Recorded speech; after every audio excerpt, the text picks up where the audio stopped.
Selamat datang para hadirin yang kami hormati dalam kegiatan diskusi publik Demokrasi Cukong, kajian teoritis dan realitas empiris diselenggarakan oleh program studi doktoral ilmu politik Fakultas Ilmu Sosial dan Ilmu Politik Universitas Nasional Jakarta.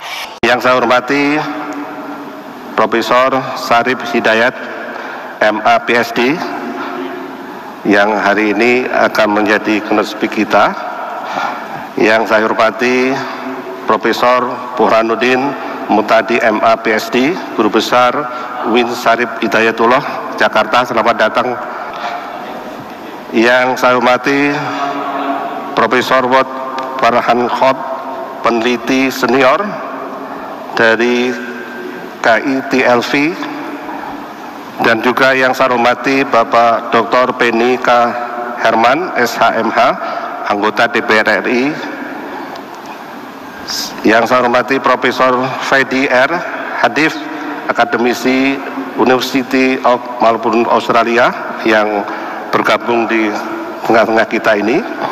Yang saya hormati P. Fitri Susanti, aktivis dan akademisi STH Indonesia Jantera, dan juga Titi Anggreni Parludem yang saya hormati. Hari ini suatu kehormatan bagi kami Universitas Nasional, banyak narasumber yang hadir di tengah-tengah kita dalam rangka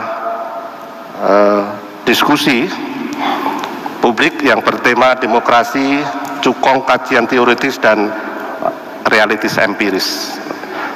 Memang judul ini sangat sesuai dengan kondisi saat ini. Kalau kita dulu diajarkan tentang trias politika, bahwa tiga kekuasaan ini ternyata ada usaha-usaha untuk disentralkan, absolut kekuasaan. Baik, Bapak dan Ibu tamu undangan yang berbahagia, acara selanjutnya akan ada pemaparan dari keynote speaker kita pada hari ini, Profesor Syarif Hidayat, MA PhD. Kami persilakan kepada Profesor Syarif Hidayat untuk dapat naik ke atas panggung.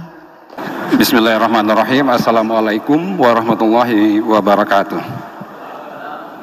Salam sejahtera buat Bapak dan Ibu yang lainnya.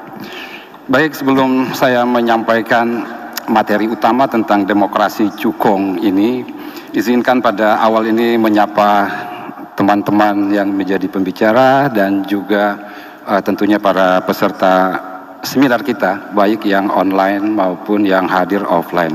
Bapak dan Ibu sekalian, sebenarnya saya pernah menulis satu opini di Kompas dengan judul Demokrasi Cukong, yang diterbitkan di Opini Kompas pada tanggal 9 Januari 2025. Yang melatar belakangi mengapa saya terdorong untuk menulis artikel dengan judul Demokrasi Cukong tersebut, itu lebih didasarkan pada keresahan akademik. Ya, karena terlihat semakin besarnya diskrepansi atau bias antara cita-cita luhur reformasi kita 1998 dengan kenyataan yang terjadi. Indonesia sudah memasuki dekade ketiga, berarti setelah 20 tahun sudah masuk dekade ketiga dalam melakukan reformasi politik. Namun capaian kerja demokrasi sampai hari ini masih dikategorikan ke dalam stagnasi demokrasi. Nah, pertanyaannya kemudian, bagaimana kita menjelaskan fenomena stagnasi demokrasi ini bila dibaca dengan perspektif ekonomi politik? Sedikitnya ada dua faktor penting dari perspektif ekonomi politik yang memicu stagnasi demokrasi ini. Pertama, yaitu karena adanya praktek shadow state. Yang kedua, adanya subordinasi negara terhadap bisnis pasca Orde Baru. Nah, kita akan coba mengupas satu persatu dua faktor ini. Yang pertama, itu bagaimana kita melihat terjadi stagnasi demokrasi dan praktek shadow state. Apa yang dimaksud shadow state di sini? Yaitu pemerintah bayangan atau para pemangku otoritas informal di luar struktur pemerintahan formal, namun dapat mengendalikan pemerintah formal. Jadi shadow state ini pemangku otoritas informal, tidak perlu punya kantor formal, bisa berkantor di kafe, di restoran, di hotel-hotel, tetapi juga bisa memanggil para pejabat formal. Ya, mulai dari katakanlah kepala daerah, bupati, wali kota, gubernur, bahkan menteri.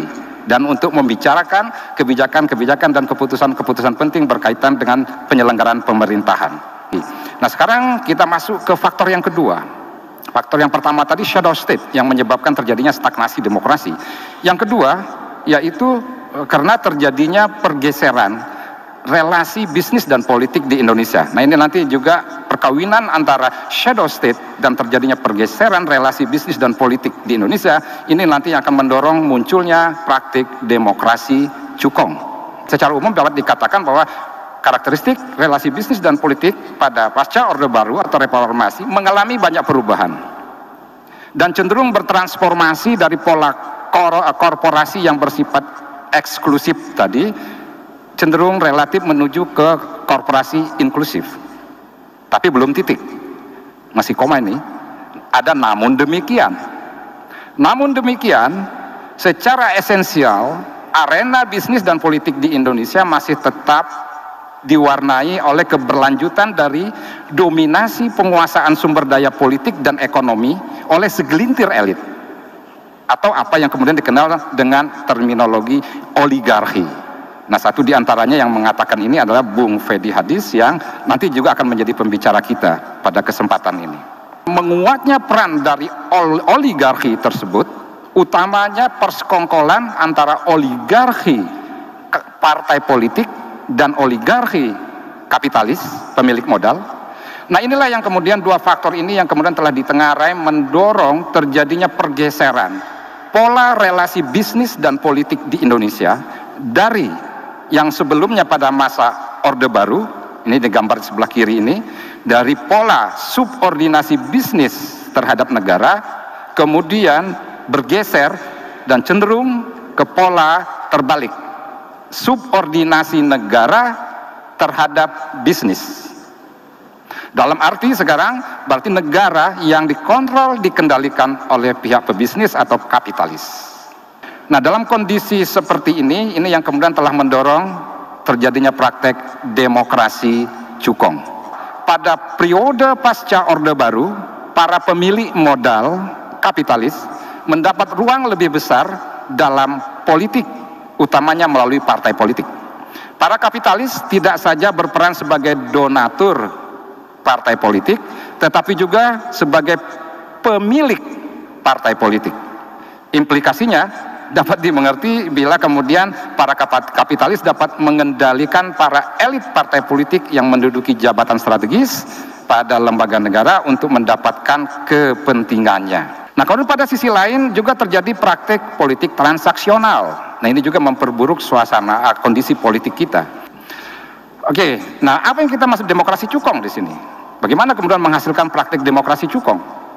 Itu maraknya praktik politik transaksional tersebut sulit dipungkiri telah membuka peluang lebih besar bagi oligarki kapitalis untuk mengambil peran lebih besar dalam mengontrol reformasi pasca Orde Baru dan membangun kolaborasi yang solid dengan oligarki partai politik. Nah, kemudian shadow state yang tadi saya jelaskan pada bagian awal kemudian telah difungsikan sebagai arena bagi perjumpaan kepentingan dua arus oligarki tadi. Jadi shadow state difungsikan sebagai arena perjumpaan dari oligarki partai politik dan kapitalis dalam upaya memperjuangkan kepentingannya. Nah, kecenderungan inilah yang selanjutnya saya sebut sebagai praktik demokrasi cukong. Proposisi tadi secara tidak langsung menyebutkan bahwa pada periode reformasi atau pasca Orde Baru, Indonesia sudah berhasil melepaskan diri dari otoritarian Orde Baru, tetapi kemudian masuk ke dalam pelukan oligarki, partai politik, dan oligarki kapitalis yang selanjutnya mereka berperan sebagai shadow state. Nah, kira-kira inilah postulat demokrasi cukong. Terima kasih. Wassalamualaikum warahmatullahi wabarakatuh. Baik, terima kasih kami sampaikan kepada Profesor Syarif Hidayat selaku keynote speaker kita pada hari ini atas paparan materinya. Baik, Bapak Ibu yang berbahagia, selanjutnya kita akan bersama-sama mendengarkan diskusi mengenai tema kita pada hari ini. Akan ada penanggap dan juga pembanding yang nanti juga akan diakhiri dengan sesi tanya jawab. Untuk sesi ini akan dipandu oleh moderator Bapak Amiruddin Al-Rahab. Kepada Bapak Amiruddin kami silakan. Baik, untuk membuat perbincangan kita menjadi lebih hangat, saya minta kepada teman-teman menjadi narasumber untuk maju ke depan. Nah, untuk kesempatan ini, pertama untuk pembicara, saya minta Prof. Burhan dulu, nanti dilanjutkan oleh pelaku politiknya. Nah, silakan Prof. Burhan. Assalamualaikum warahmatullahi wabarakatuh.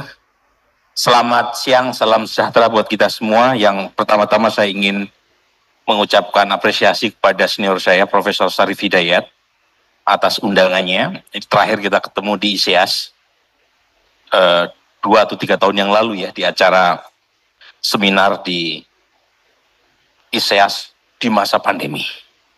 Nah, sekarang saya ingin menyambut apa yang ditulis oleh Prof. Syarif, tetapi seperti yang disampaikan Mas Budiman, saya diminta untuk bicara dari sisi empiriknya. Lebih khusus lagi berkaitan dengan vote buying, politik uang secara individual, dan apa implikasinya buat demokrasi. Dan tentu saja saya kaitkan dengan demokrasi cukong yang tadi Prof. Syarif Hidayat sampaikan. Ini gambaran 2014. Jadi 2014 saya kumpulkan data politik uang di seluruh dunia. Indonesia pada saat itu menempati peringkat ketiga. Dan kita hanya kalah dibanding Uganda dan Benin. Nah, yang menarik adalah kita kalau membaca literatur seringkali mendapatkan informasi bahwa politik uang itu satu investasi politik yang banyak bocornya. Tapi pertanyaan yang menarik adalah, kalau betul bahwa politik uang itu mistargeted, kenapa banyak politisi yang melakukannya? Pertama, kita uji dari efek politik uang terhadap turnout. Turnout itu, apakah mereka yang menerima uang itu lebih banyak yang datang ke TPS dibanding yang tidak menerima uang. Dan dari data yang saya punya, paling tidak di pengalaman pemilu 2014, itu kita menemukan kesimpulan yang konklusif yang menunjukkan bahwa mereka yang menerima politik uang itu cenderung lebih datang ke TPS ketimbang yang tidak. Yang kedua adalah vote choice. Apakah mereka yang menerima uang itu bisa berubah pilihannya atau tidak dengan memilih calon yang memberikan uang. Nah, datanya sekilas kecil efektivitas politik uang. Tingkat pilkada hanya 10,2%. Pertanyaan kemudian adalah, kalau efek politik uang terlihat kecil, lantas politik uang itu berperan sebagai apa? Betul bahwa politik uang itu terlihat hanya 10% mempengaruhi efek pilihan, tetapi karena pertarungan antar caleg dalam satu partai begitu ketatnya, maka 10% itu lebih dari cukup untuk dipakai buat caleg dalam rangka mengalahkan teman separtainya. Setelah pemilu selesai, baru kita bisa punya bukti yang meyakinkan, sekaligus menyambut apa yang tadi Prof. Syarif sampaikan, ya, bahwa karena ongkos politik besar, kemudian ada tendensi dari politisi untuk mencari rent seeking untuk mengembalikan modal. Ada 3 jenisnya ya, ada state capture, ada influence, dan terakhir adalah ada korupsi administratif ya. Terima kasih Prof. Burhan tadi sudah menyampaikan, saya kasih waktu cukup tadi untuk menjelaskan. Nah, sekarang kita mau dengar dari pelakunya langsung ini.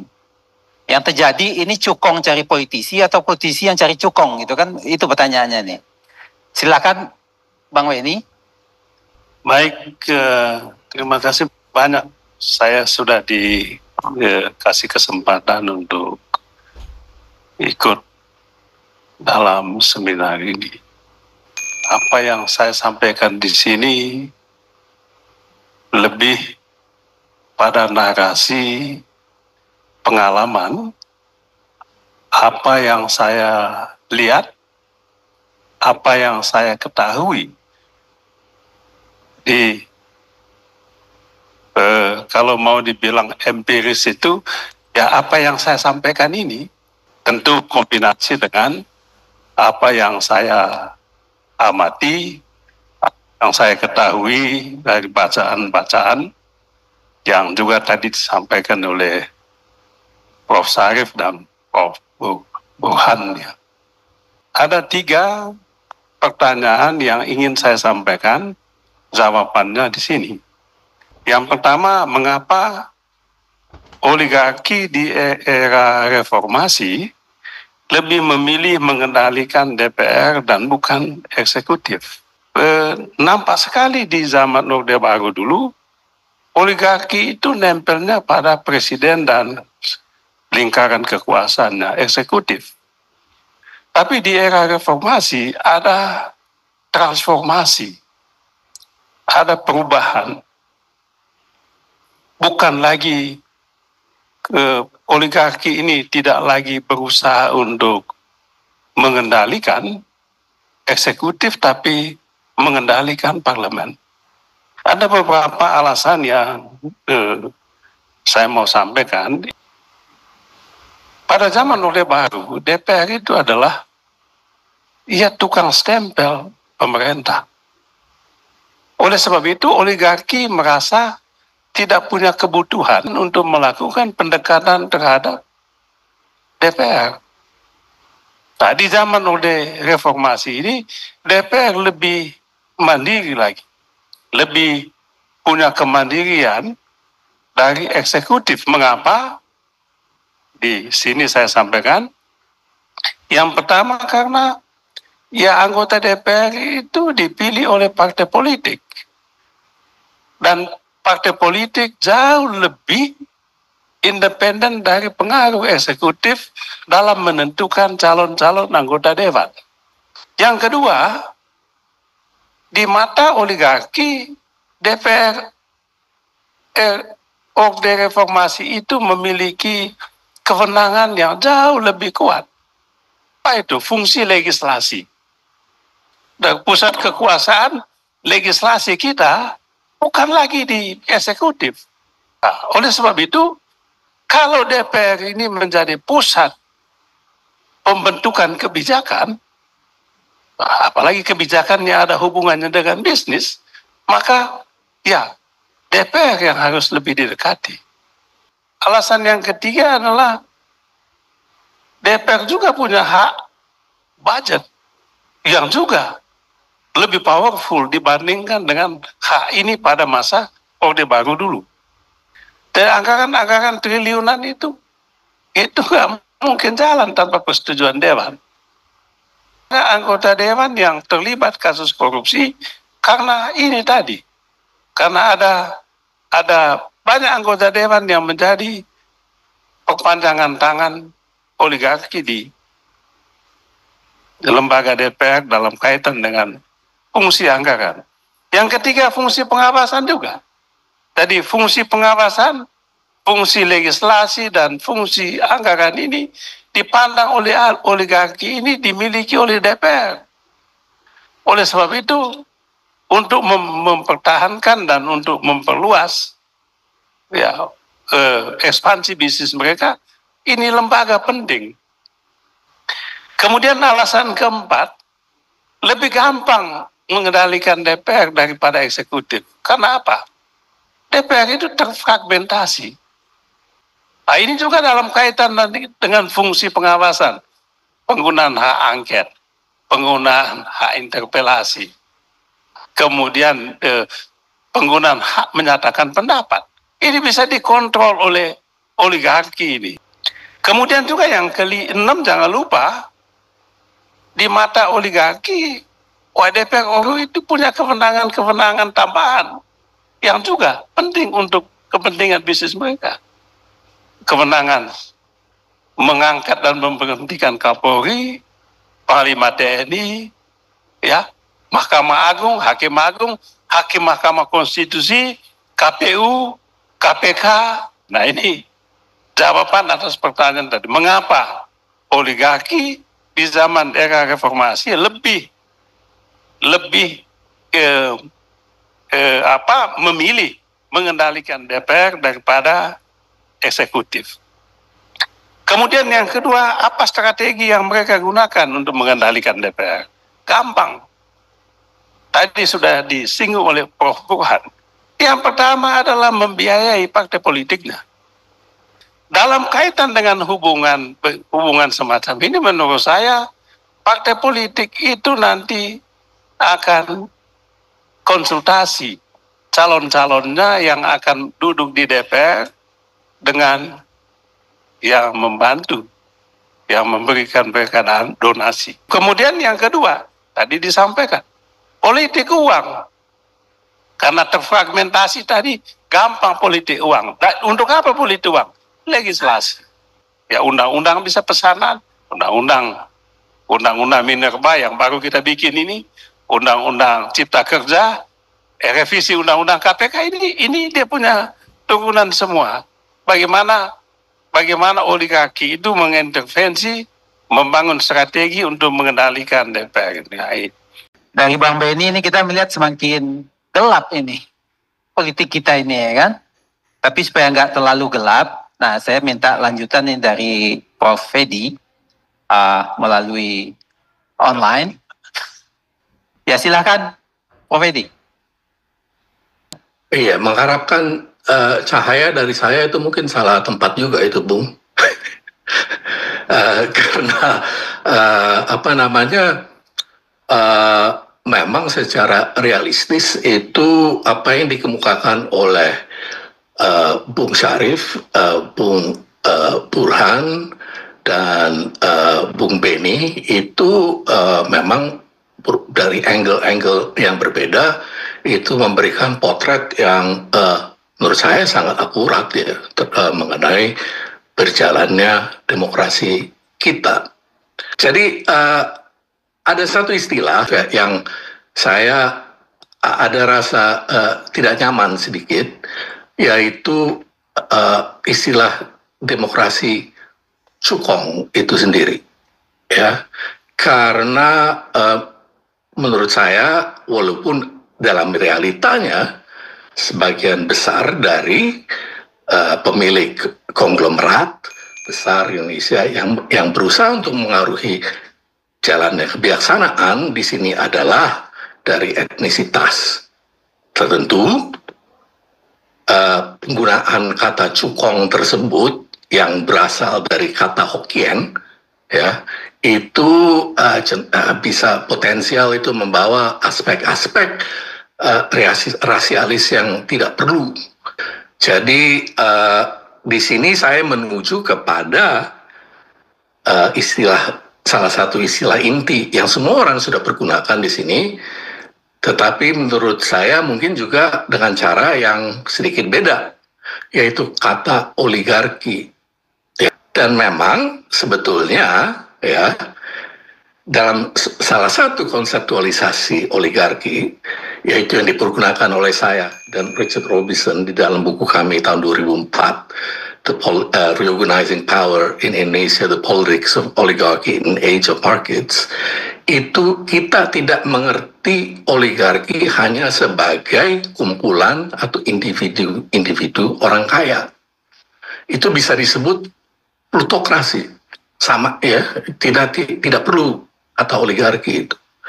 Kita menggunakan oligarki itu sebagai sesuatu yang berbeda karena kita memandangnya sebagai suatu struktur sosial, ya, suatu relasi kekuasaan terstruktur yang memfusikan kepentingan politisi, birokrasi, dan bisnis besar.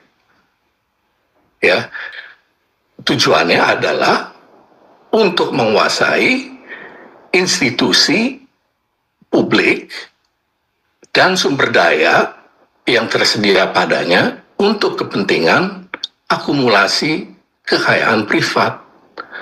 Jadi oligarki yang dibicarakan oleh saya dan Robinson itu bukan hanya oligarki toh, tapi oligarki yang predatoris. Jadi kepentingan nasional pun gitu ya didefinisikan oleh oligarki. Jadi misalnya kita punya proyek strategis nasional sekarang, yang menentukan siapa? Satu lagi yang saya mau kemukakan, yang menurut saya satu hal yang mungkin menjadi suatu agenda di dalam pemerintahan Prabowo ini adalah usaha untuk meresentralisasi kekuasaan yang semakin terfragmentasi belakangan ini lewat penguasaan langsung terhadap sumber daya tersebut, ya termasuk ya misalnya kita lihat ini ya ribut-ribut tentang penguasaan terhadap BUMN dan pembentukan sovereign wealth fund gitu ya. Ya kan bisa jadi ini seperti IMDb di Malaysia. Gitu. Sudah, terima kasih. Baik, Prof. Edi, terima kasih. Sekarang kita balik lagi ke ruangan ini. Mbak Bibip, silakan. Baik, terima kasih. Selamat sore. Assalamualaikum warahmatullahi wabarakatuh. Salam sejahtera, salam sehat. Tugas yang diberikan kepada saya adalah soal civil society. Itu yang harus saya bahas. Dan saya ingin memulainya dengan berterima kasih dulu, terutama kepada Profesor Syarif tentu saja, dan juga Mas Budiman yang menjadi seksi sibuk dari acara ini.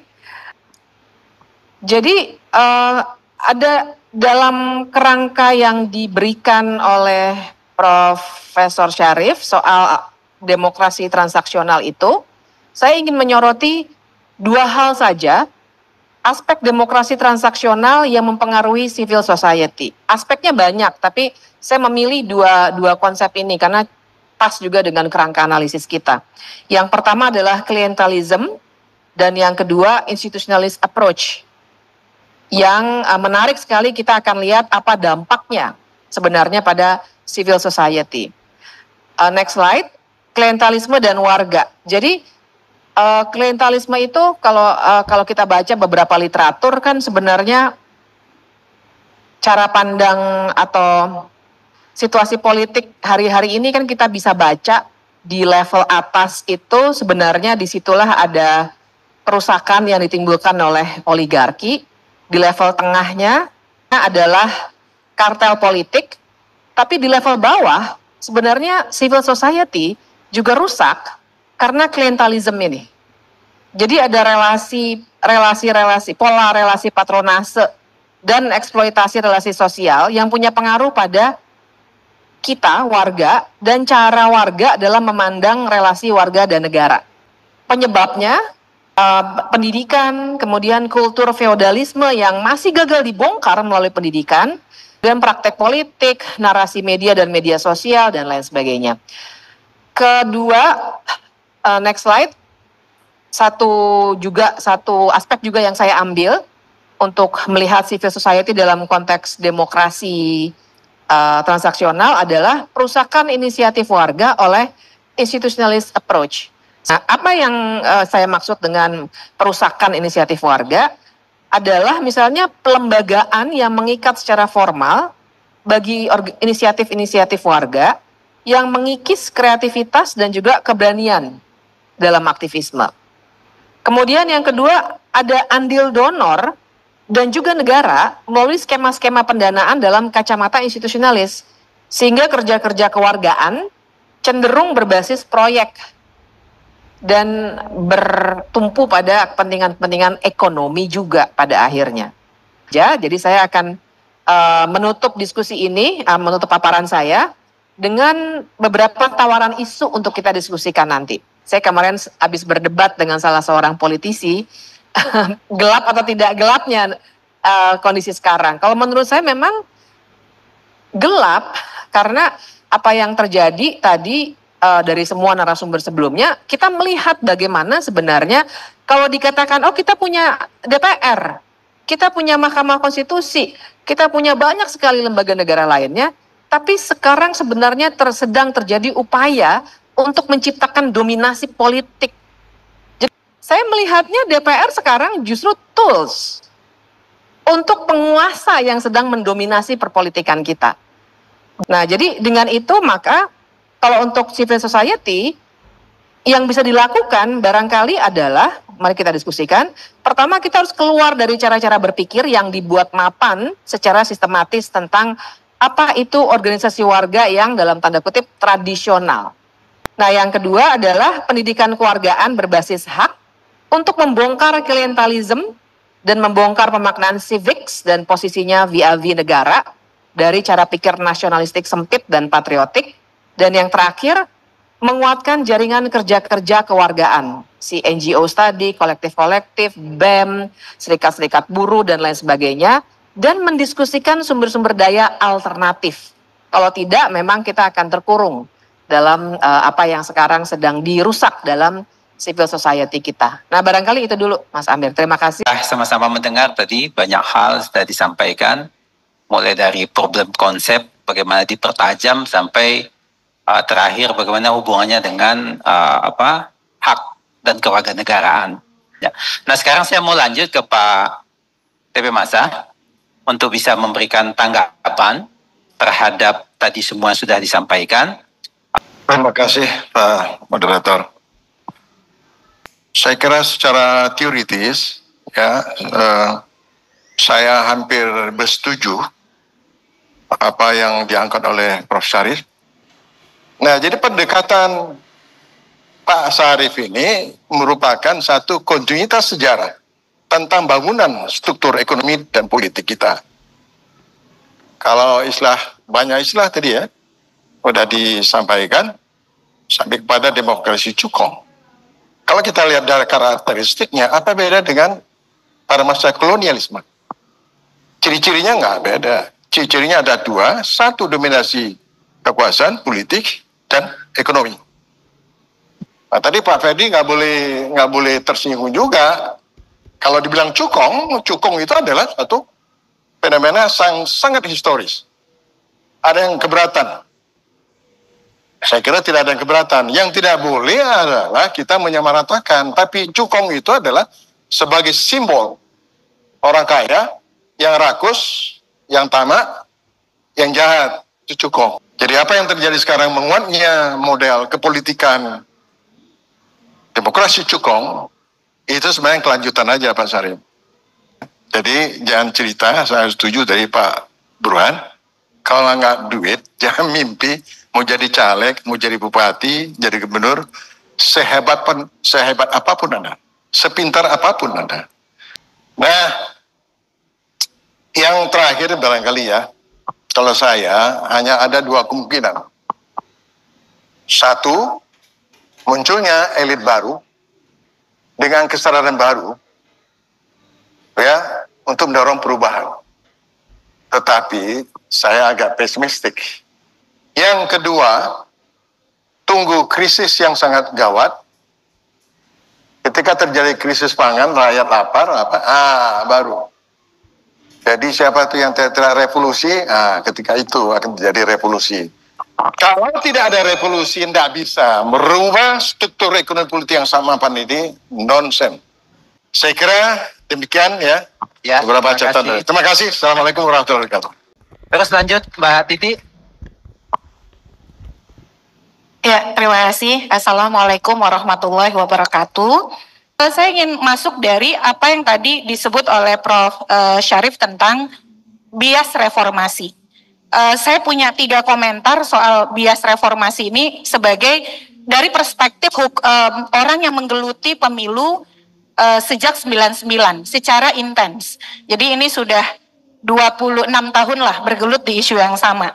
Yang pertama saya kira imaji kita soal demokrasi dan pemilu yang kompetitif ternyata luput satu hal, menempatkan satu institusi yang sangat besar peranannya dalam skenario demokrasi dan pemilu yang kompetitif itu, yaitu partai politik. Partai politik adalah institusi yang paling tidak kita sentuh selama proses reformasi ini. Dan terlihat bahwa partai politik secara alamiah membangun benteng untuk tidak disentuh oleh reformasi itu. Itu yang pertama dari catatan saya. Nah, yang kedua adalah kita berusaha membangun pemilu yang kompetitif. Tapi sistem kita ubah dan lain sebagainya. Tapi logika bekerjanya sistem masih logika bekerja sistem tertutup. Nah, ini yang kemudian menjadi masalah besar. Jadi hanya menamakan sistem terbuka, tapi logika dan cara kerja kita itu masih tertutup. Akhirnya apa? Disitulah ruang-ruang tadi ya, oligarki predatoris itu masuk, dia menggunakan uang sebagai jalan pintas. Karena memang diwadahi oleh pengambilan keputusan yang makin sentralistis begitu. Saat ini misalnya menjadi calon kepala daerah, tidak akan pernah ada dapat tiket kalau tidak ada approval atau tiket dari ketua umum. Lokusnya di daerah, pengambilan keputusan untuk pencalonan ada di pusat. Jadi kita ini sebenarnya otonomi politik hampir sudah tidak ada. Karena yang semua menentukan itu adalah elit partai di tingkat nasional. Nah itu catatan yang kedua. Dan yang ketiga, ternyata rekayasa pemilu kita memperburuk ini. Karena kenapa? Kita terbiasa menggabungkan pemilu legislatif di 3 level sejak pemilu tahun 71. Tapi kita lupa, 2004 kita mengubah sistem dari tertutup menjadi terbuka. Aktornya menjadi begitu banyak, ditambah lagi ada DPD. Jadi kombinasi keserentakan kita dan sistem pemilu kita memang kemudian menghasilkan pemilih yang sulit untuk diajak menjadi rasional. Nah, kalau bagi saya sih setelah mendengar Prof. Edi dan Prof. Syarif, satu saja, jangan biarkan oligarki bersatu. Biarkan oligarki yang ada, kalau kita tidak bisa berbuat apa-apa, oligarkinya terfragmentasi dan cair. Sebagai penutup, apa yang bisa kita lakukan? Bagi saya sih ada 3 pilar yang selalu saya coba untuk dorong. Pertama adalah aktivisme digital. Ya senang tidak senang ternyata situasi hari ini no viral, no justice. Maka kekuatan media sosial kita, teknologi digital kita, ya itu harus kita gunakan sebagai satu-satunya yang saat ini paling potensial untuk membangun narasi penyeimbang. Nah yang kedua adalah bagaimana kemudian membangun sinergi antara, tadi Prof. Syarif menyebut gerakan kampus, tapi tidak cukup Prof. Kita harus juga berkolaborasi dengan media. Saya kira media menjadi satu yang saat ini menjadi penetralisir atas isu yang bergulir, ditambah satu lagi masyarakat sipil.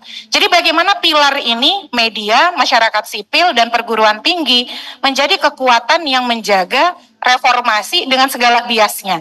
Dan yang terakhir, terlepas dari kontroversi Mahkamah Konstitusi kita, saya setuju dengan Pak Beni, Mahkamah Konstitusi harus kita jaga. Saya kira saya ingin menutup itu saja. Terima kasih. Wassalamualaikum warahmatullahi wabarakatuh. Selanjutnya ini Mas Budiman. Nah ini gongnya ini. Silakan Mas Budiman. Kok gong? Oke, baik. Assalamualaikum warahmatullahi wabarakatuh. Saya mencoba sangat mikro. Kalau tadi sangat teoretik dan sangat besar, saya mencoba mendekati misteri pagar laut. Apa yang terjadi dengan misteri pagar laut? Yang saya coba masukkan dalam kerangkanya Profesor Syarif Hidayat adalah praksis demokrasi dol tinuku. Dol tinuku itu jual beli. Jual beli. Lu minta apa? Gua beli. Lu beli, gua jual.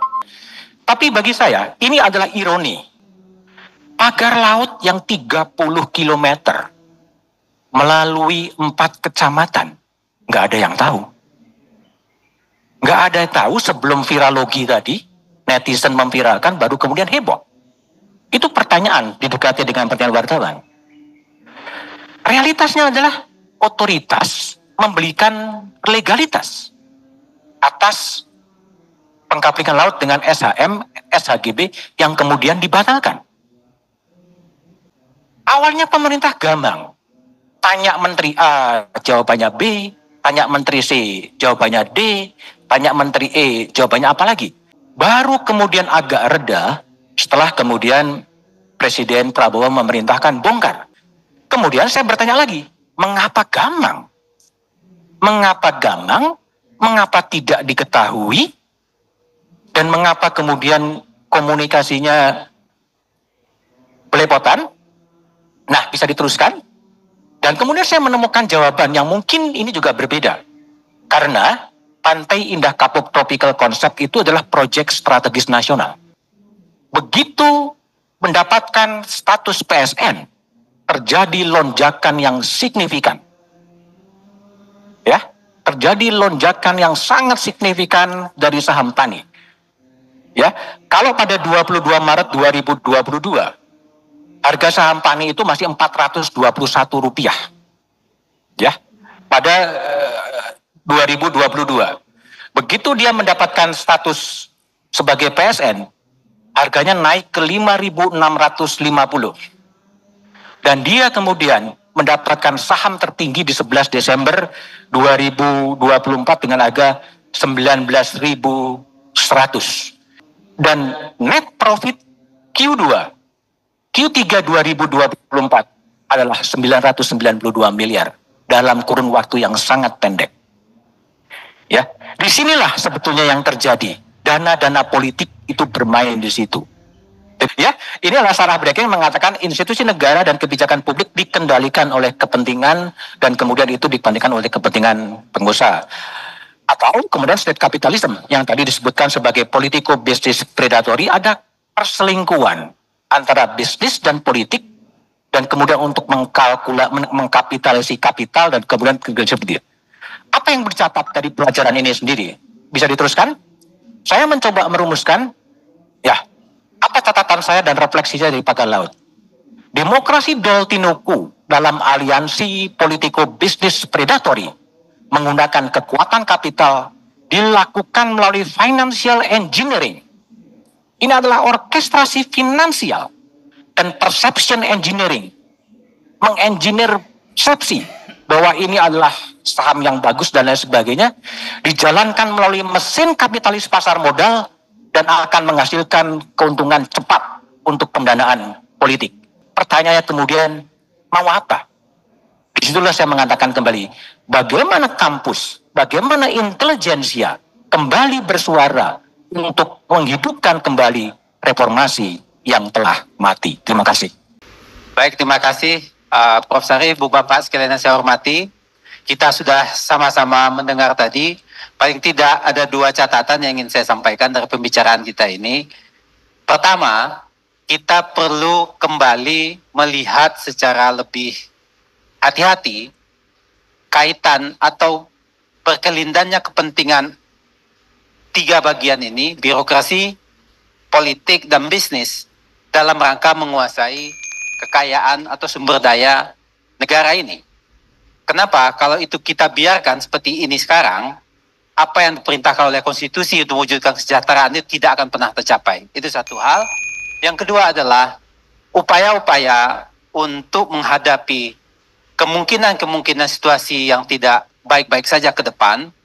Universitas, seperti tadi disampaikan oleh banyak teman-teman yang bicara di sini, menjadi sangat relevan untuk kembali membuka forum-forum bersama seperti ini, sehingga kita bisa bertemu dalam cara berpikir, sehingga bisa menghitung cara bertindak ke depan akan seperti apa menghadapi hal seperti itu. Nah, mungkin itu catatan dari saya atas kesediaan waktu dan sumbang pikiran tadi semua dari Ibu Bapak yang bicara dan dari juga saudara Ibu Bapak semua yang hadir hari ini. Saya ucapkan terima kasih. Wassalamualaikum warahmatullahi wabarakatuh.